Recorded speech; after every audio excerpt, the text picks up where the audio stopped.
Today I am reading from the book Spirit of Homeopathy, book written by Dr.Rajan Sankaran, remaining part of the mind chapter, Aurum metalicum.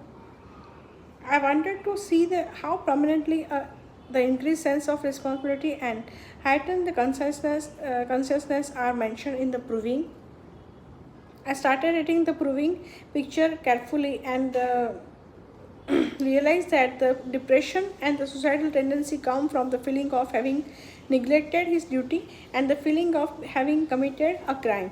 A picture given in proving is as below. I have extracted from the Herring's guiding symptom, Hahnemann's Materia Medica Pura, both.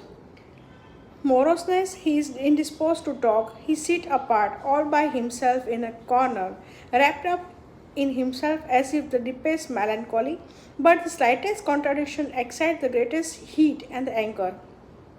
When the quiet forget himself, at first quarreling and much talking, afterward with a few remarkable changeability of mind, now impulsive, rash, now very mercy, now sad, anxious, longing for the longing to die, soon after laughing aloud, very much given feel unwanted.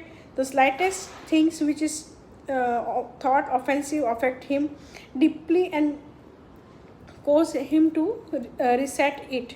Peevish rejections, he thinks nothing will succeed with him. Discontented with his circumstances, blame his fate or himself for it. Remorse about his incapacity to do things, and restlessness and undecided with the feeling he was neglected something for which he must incur the reproach, condemnation, self-reproach, self-criticism, continuous feeling of doing everything wrong. Imagine he has forfeited the affection of others, and this gives him to tear. In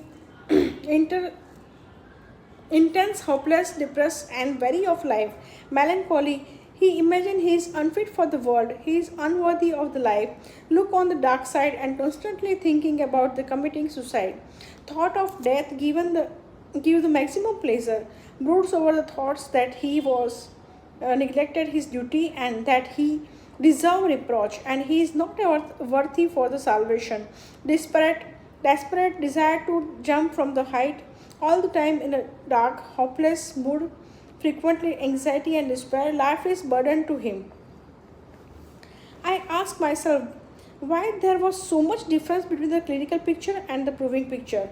One thing that was apparent was that the both picture came from the one source, increased scruples of conscience.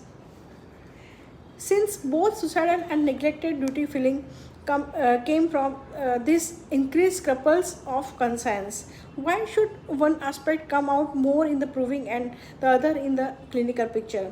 Both are part of the aurum metallicum, but in the prover, the aurum metallicum state comes on suddenly. A normal, healthy person seeing his life from the aurum metallicum perspective with the increased sculpture of the conscience feels that he has hopelessly neglected his duty. He is totally depressed, think that he has done wrong, that he has lost the affection of his friend, and that he deserves reproach.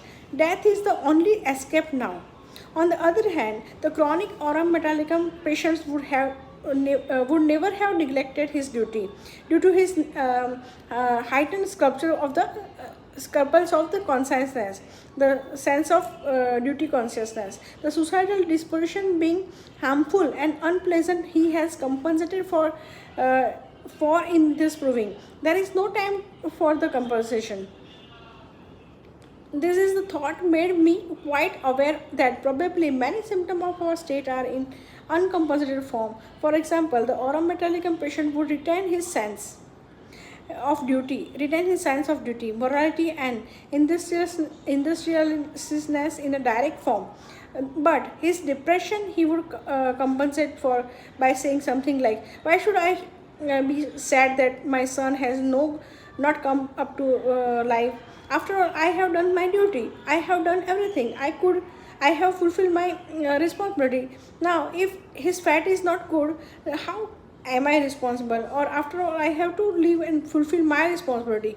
I can't just run away once I have taken this up. I have to finish it. There is no escape. Or in a stressful situation, he might say, Doctor, I wish death would come, but now how can I die? I have so much to do things. These statements to himself are his attempt to keep away his suicidal feelings that comes on his mind to mask the real state within. This process I term compensation. We have already seen how much difference the process of compensations can make between the materia medica picture and where we see in the patient. In the next chapter, we will study the process of compensation in more detail.